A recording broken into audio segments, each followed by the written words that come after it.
The choice is completely yours. If you enjoy now, you will suffer later. But if you suffer later, if you suffer now, you will enjoy later.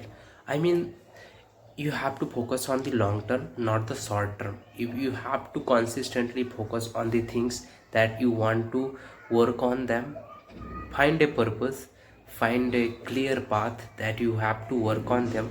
Every day feel painful about that, so much pain, stress, but you have to maintain your discipline to go there, to achieve there, and to reach out there.